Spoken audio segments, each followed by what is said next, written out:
if you think about it, the network is the only interface you have to the system under test. So you need to give it as much attention as anything else, because that's how you're going to be communicating what you're actually trying to test.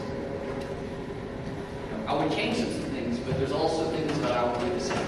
One of them being the timing and task-focused implementation. As I mentioned, it does provide good performance. We're able to do thousands of calls per second with a single machine emulating hundreds of thousands of users.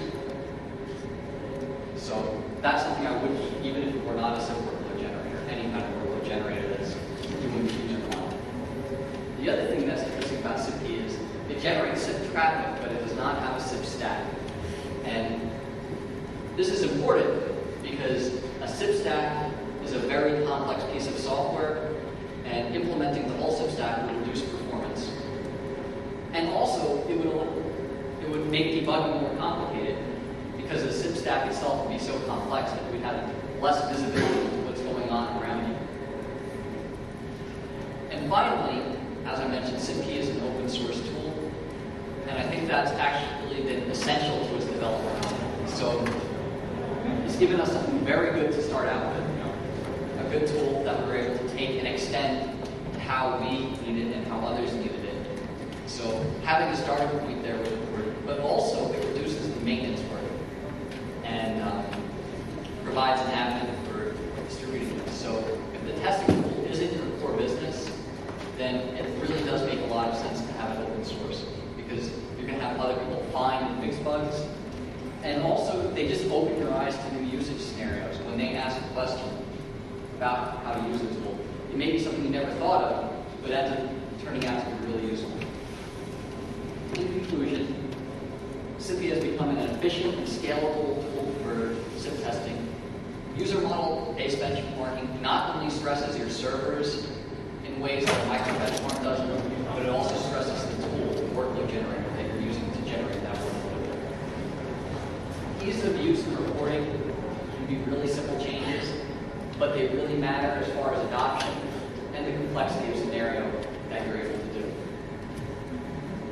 Timers and state management are of utmost importance for SIP workloads. Really, for any user model-based workload, the timers and state are essential. And don't overlook simple optimizations and profiling. You may not get huge wins, but there's a chance that you will.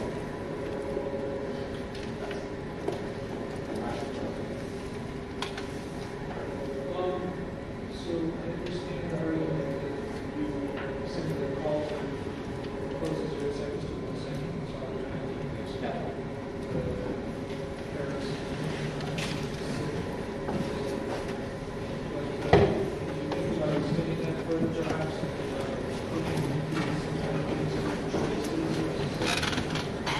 So, yeah, as part of the spec standardization effort, we got traces and.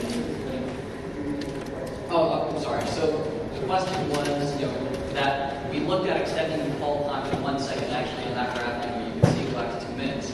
And what are actual call hold times? Did you look at any traces? And the answer is yes. We did get traces and data.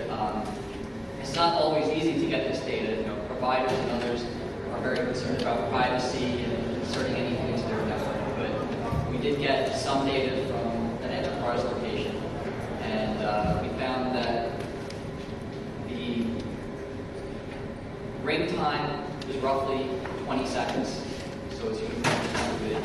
About a third of calls end up going to voicemail.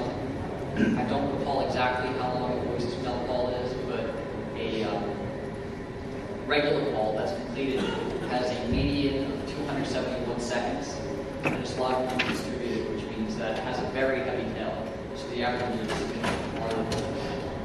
Also, we looked at registration. So on the slides here, I was showing just the basic call flow, but in the background, if you have a cell phone, it's constant, or a Vonage phone or anything, it will constantly communicate with the system under test to tell it where it is. And for that, there's an interval of 10 minutes.